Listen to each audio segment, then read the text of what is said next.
20 years after the release of The Passion of the Christ, secret Vatican documents reveal that John Paul II knew from the very first moment that this film was not just cinema.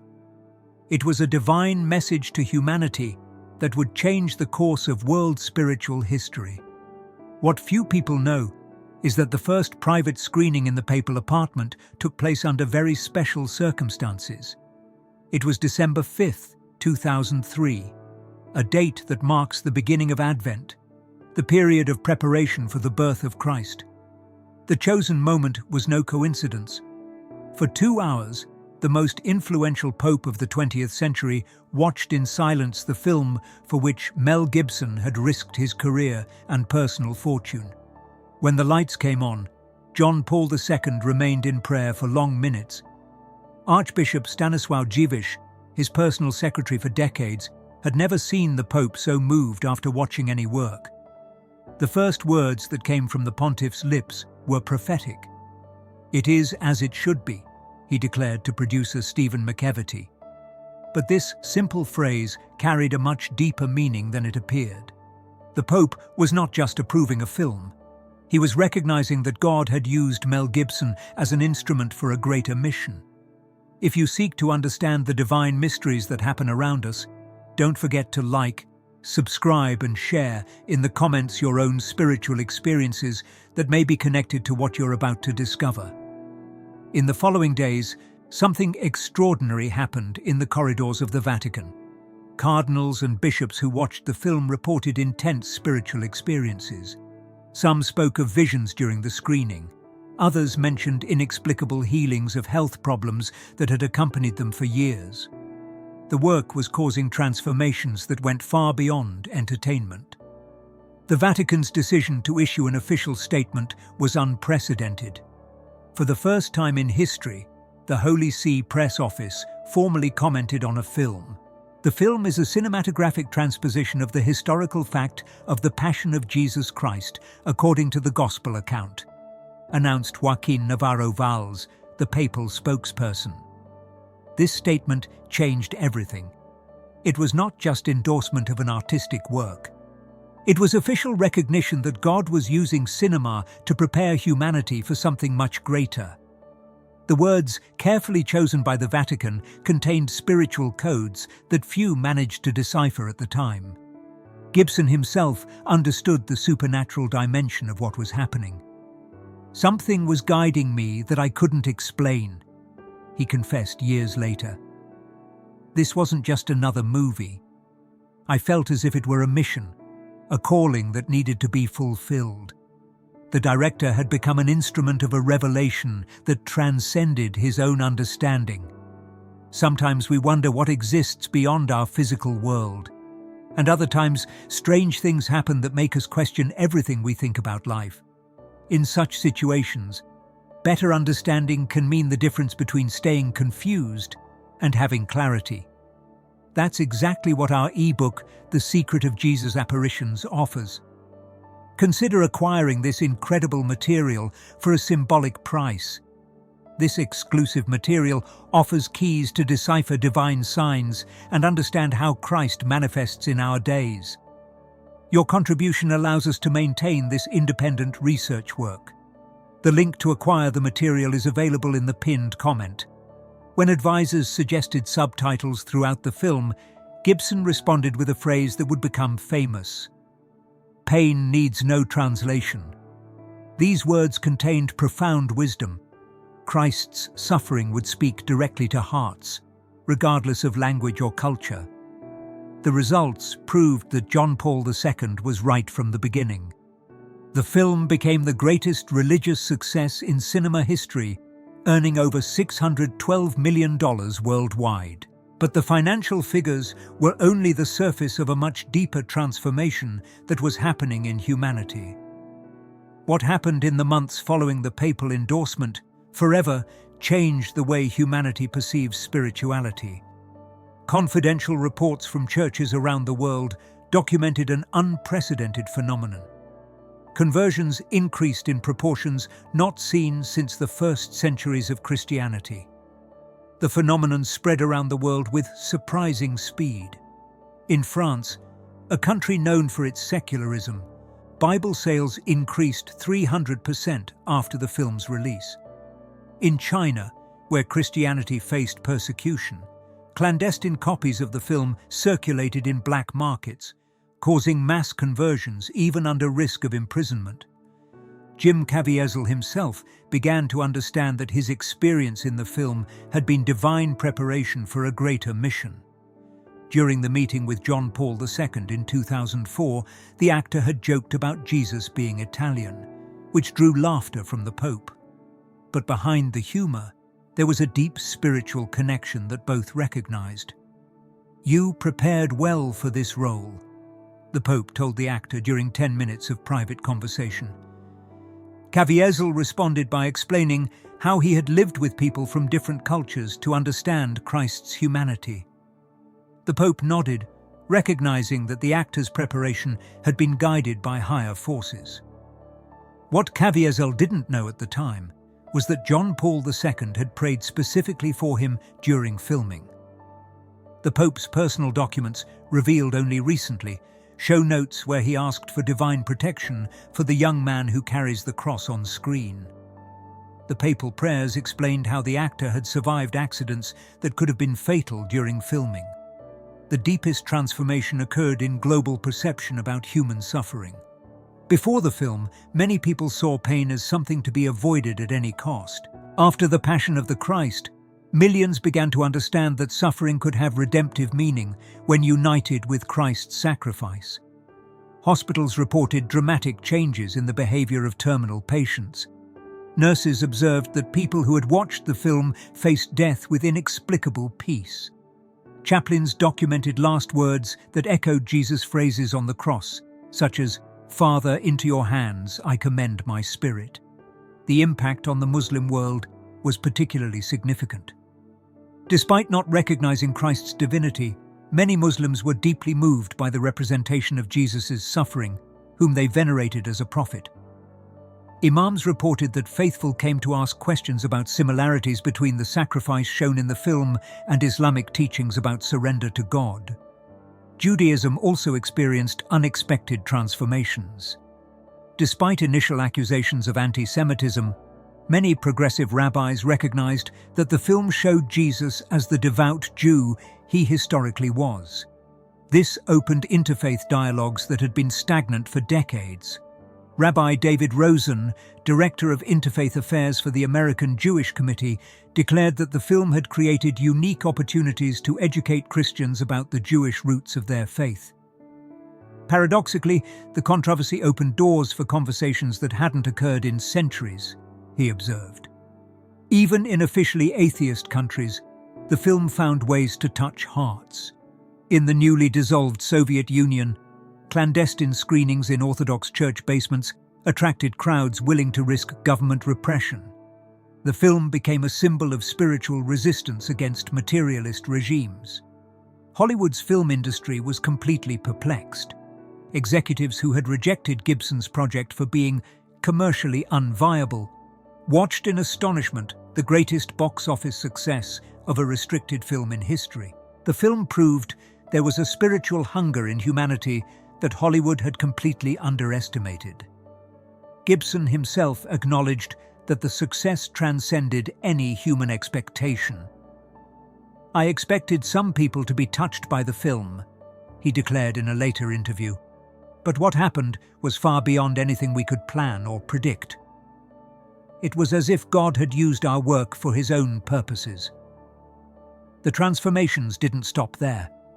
The film inspired an entire generation of Christian filmmakers to create works that explored spiritual themes with the same seriousness and technical quality.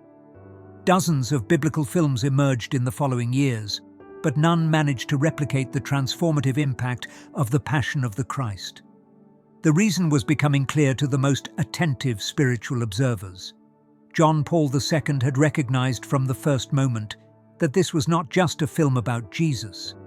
It was Jesus using cinema to speak directly to the hearts of a humanity thirsty for transcendence in an increasingly materialistic world.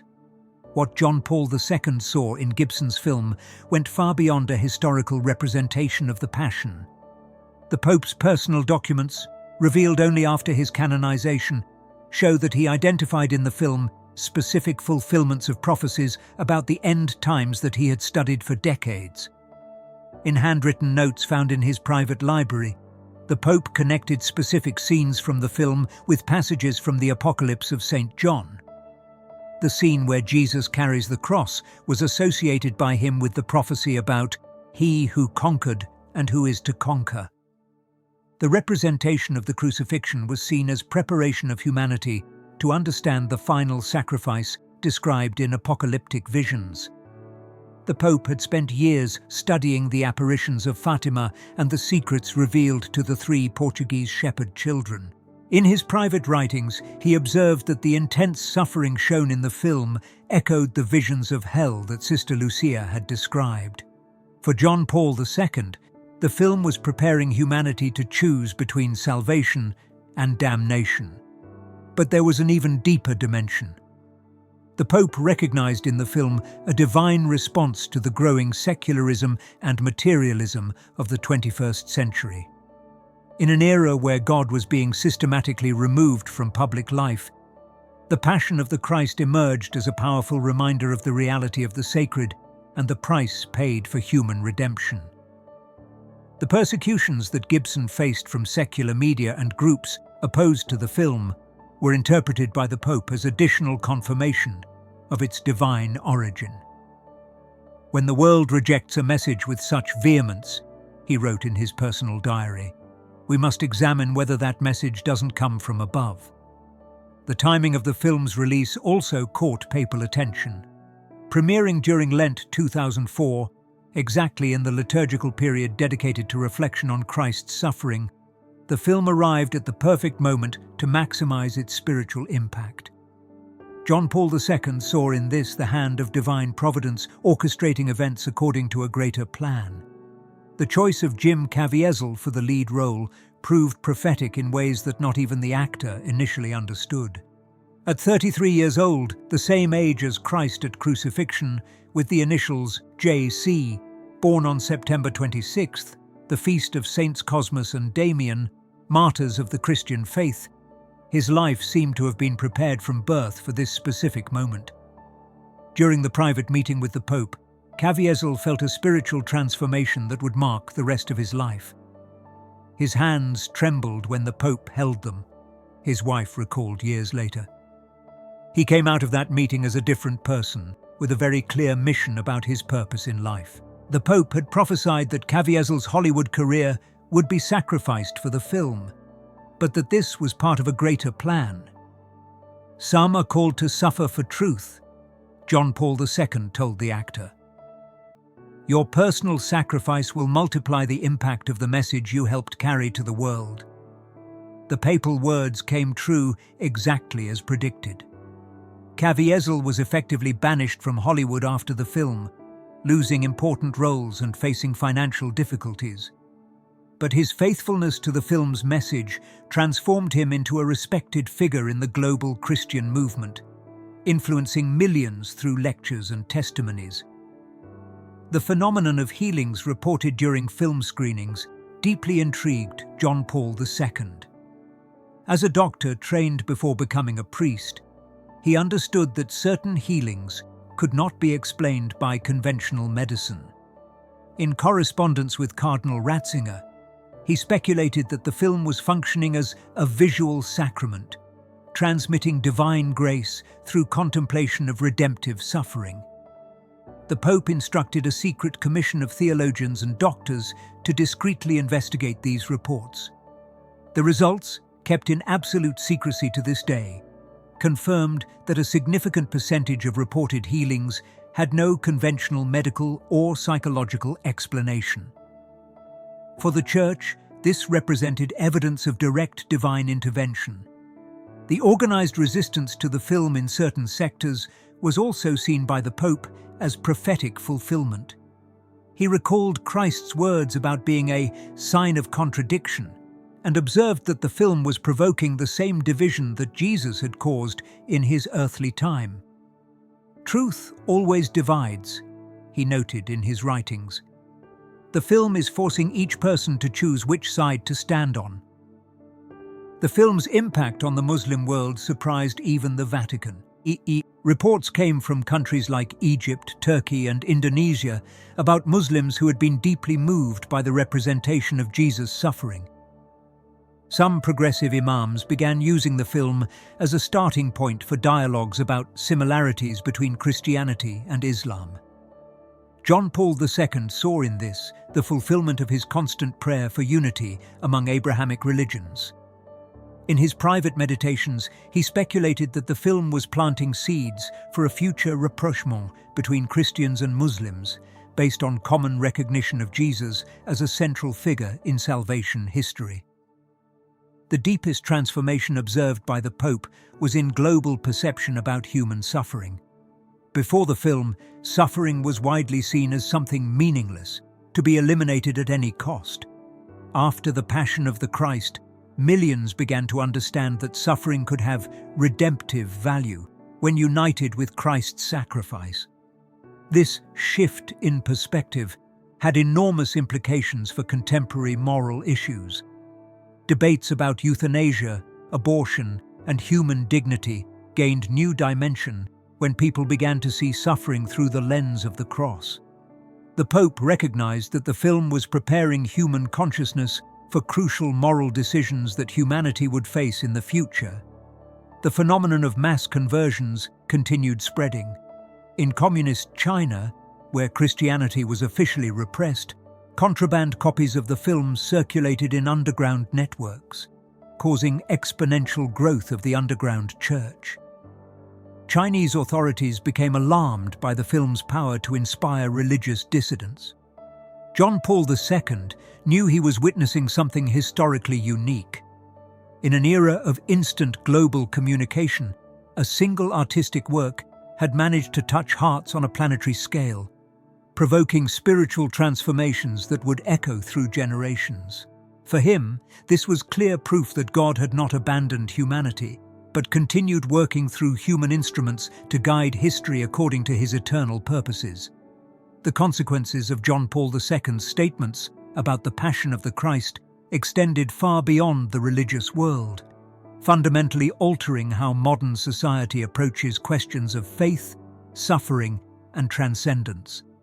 The papal endorsement transformed the film from a simple cinematographic production into an official evangelization instrument of the Catholic Church.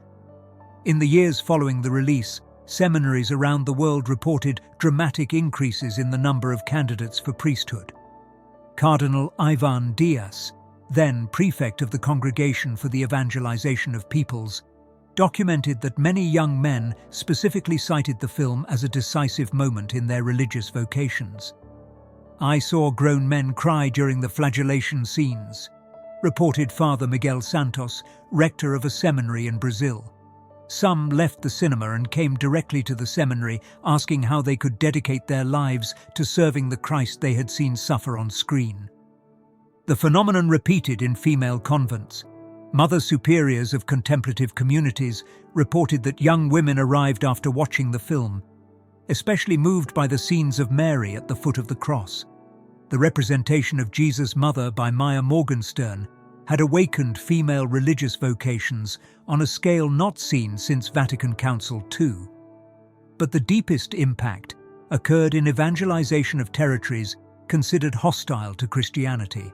In the former Soviet Union, where decades of state atheism had apparently eradicated religious faith, the film provoked an unexpected spiritual resurgence. Orthodox churches empty for decades began receiving faithful again, many carrying pirated DVDs of the film. In Asia, the impact was even more surprising. In Japan, a country notoriously resistant to Christianity, the film attracted crowds to cinemas.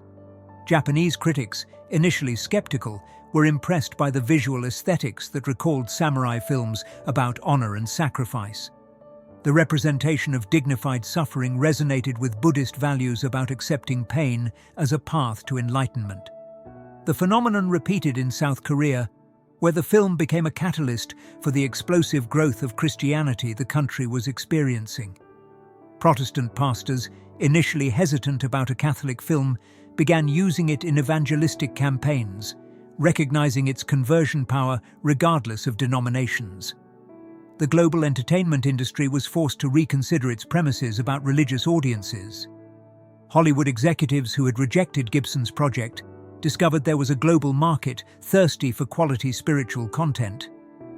This led to a wave of biblical and religious films in subsequent years, though none managed to replicate the transformative impact of The Passion of the Christ. Mel Gibson himself became a controversial but respected figure in the global Christian movement. His later statements about the need for cleansing in the Catholic Church, especially during Francis's pontificate, divided opinions.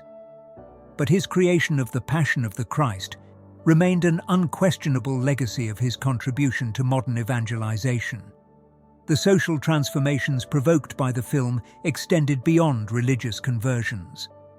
Hospitals reported dramatic changes in how patients faced terminal illnesses.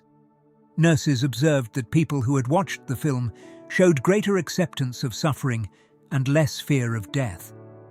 Dr. Elizabeth Kubler-Ross, pioneer in death and dying studies, commented that the film had fundamentally altered Western perception of the dying process. For the first time in decades, we see people facing death not as defeat, but as possible participation in the redemptive mystery, she observed in her final lectures. The impact in prisons was particularly notable. Prison chaplains reported that film screenings in penitentiary systems resulted in significant reductions in violence and dramatic increases in participation in religious programs. The identification of criminals with Christ's unjust suffering created unexpected bridges for spiritual rehabilitation. In the educational system, the film forced discussions about separation between religion and public education. History teachers reported that students asked deeper questions about the historical context of early Christianity after watching the film. This led to curricular revisions in many countries about how to approach religious themes in secular academic contexts. International diplomacy was also affected. Papal endorsement of the film created unprecedented opportunities for dialogue between the Vatican and governments traditionally hostile to Christianity. Ambassadors reported that moderate Muslim leaders began using the film as a starting point for discussions about shared values among Abrahamic traditions. The phenomenon of pilgrimages to filming locations transformed regions of Italy into spiritual destinations. Cities like Matera, where many scenes were filmed, experienced economic booms due to religious tourism. Local guides reported that visitors arrived seeking spiritual experiences in the same places where the film had been created. The Catholic Church officially incorporated the film into its evangelization strategies. National Episcopal conferences organized special screenings during Lent, transforming cinemas into spaces of communal prayer. The film had created a new form of visual catechesis that transcended cultural and linguistic barriers. 20 years later, the impact continues multiplying. The upcoming sequel, The Resurrection of Christ, scheduled for 2027, is awaited as a possible continuation of the global spiritual transformation initiated by the original film. John Paul II didn't live to see the complete fruits of his prophecy about the film, but his initial recognition that The Passion of the Christ was more than cinema proved completely accurate. Today, 2 decades after John Paul II's prophetic words, we can fully understand why he recognized that The Passion of the Christ would change humanity's history. The film didn't just break box office records or generate passing controversies. It permanently altered global spiritual consciousness in a way that continues multiplying to this day. The canonized Pope had seen in the film something that few managed to perceive at the time. It wasn't just the most realistic representation of the Passion ever brought to screens. It was a divine instrument arriving at the exact moment when humanity most needed to rediscover the meaning of sacrifice, unconditional love, and redemption through suffering. Global statistics confirm the papal prophecy. Independent sociological studies documented that countries where the film had greater penetration experienced significant reductions in suicide rates, domestic violence, and violent crime in the years following the release. The correlation between exposure to the film and positive behavioral changes became a subject of study in secular universities. The transformation of understanding about human suffering proved to be the most enduring change. Hospitals specializing in palliative care documented that patients who had watched the film faced terminal illnesses with extraordinary dignity and peace. The representation of Christ's redemptive suffering had provided new meaning for the human experience of pain. Dr. Ira Byock, palliative medicine specialist, witnessed transformations he considered miraculous. Patients who previously demanded euthanasia came to see their final days as opportunity for union with Christ's suffering. The film completely changed our understanding of dignity and death. The impact on arts and popular culture was equally profound. An entire generation of artists, writers, and filmmakers grew up under the influence of the film's visual aesthetics and narrative. Art critics observed the emergence of sacred realism in contemporary works, characterized by honest representation of human suffering, imbued with transcendent hope. The sequel announced for 2027, The Resurrection of Christ, is awaited as a possible second chapter of global spiritual transformation. Mel Gibson, now over 70 years old, declared he considers this continuation his final mission on Earth. Pope Francis, despite theological differences with Gibson, officially recognized the evangelizing value of the project. The educational legacy of the original film continues expanding. Catholic schools around the world incorporated annual screenings during Lent into their religious curricula. Students report that the visual experience of Christ's suffering marks their spiritual formation more deeply than years of traditional catechesis. The missionary impact extends to territories previously considered impossible to evangelize. In Saudi Arabia, where Christianity is officially prohibited, contraband copies of the film circulate in clandestine networks, provoking secret conversions. Saudi authorities became alarmed with reports of young Muslims publicly questioning aspects of their faith after watching the film. The deepest transformation observed by sociologists was in global perception about heroism and sacrifice. Before the film, popular culture glorified invincible heroes who won through force. The Passion of the Christ reintroduced the concept of heroism through suffering, accepted out of love for others. This paradigm shift influenced everything from public policies to personal decisions. Government leaders began invoking Christ's example when proposing legislation about elderly care, child protection, and refugee assistance. The film had reintroduced Christian values into secular public discourse in a way no homily had managed to do. The phenomenon of spiritual healings continued being documented 2 decades later. The Vatican maintains a confidential archive with thousands of reports of physical, psychological, and spiritual transformations associated with the film. Although the Church avoids official pronouncements about cinematographic miracles, theologians privately recognize evidence of divine intervention. Father José Fortea, official exorcist of the Diocese of Madrid, observed that demons manifest particular aversion to the film during liberation rituals. Malignant entities react with specific terror when the film is mentioned, confirming its unique spiritual power, he documented in reserved reports. John Paul II's prophecy about the Passion of the Christ changing humanity's history was fulfilled in ways that transcended even his visionary expectations. The film became a spiritual watershed between an era of growing secularism and a new age of global religious awakening. 20 years later, as we await the sequel that promises to complete the initiated transformation, we can affirm with certainty that John Paul II was right from the first moment. The Passion of the Christ wasn't just cinema. It was Jesus Christ using modern technology to touch hearts, transform lives, and prepare humanity for the spiritual challenges of the third millennium. As the Pope declared in his final notes about the film, God has not abandoned this world. He simply found new ways to reach hearts that closed themselves to traditional methods. This film is proof that the Holy Spirit continues blowing where it wills, transforming human instruments into vehicles of divine grace. If these revelations touched your heart, show your support by liking this content, subscribing to the channel, and sharing with others who need to know these truths. Your super thanks helps us continue creating content that builds spiritually. Join our community and stay connected with more transformative inspirations.